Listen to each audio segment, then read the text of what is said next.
Paubos na ang supply ng monovalent vaccines, ang bakunang ginagamit sa first at second dose na para sa orihinal na strain ng COVID-19.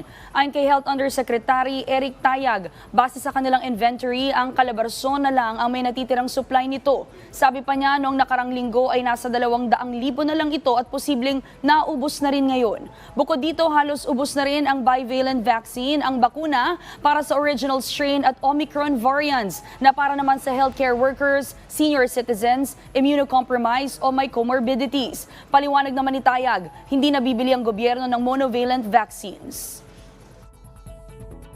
Wala na kaming bibilin. Sa ngayon, ang alam ko wala nang bibilin. At kung ano man yung mga bagong lalabas na bakuna at ang rekomendasyon nito ay para sa first, second or third.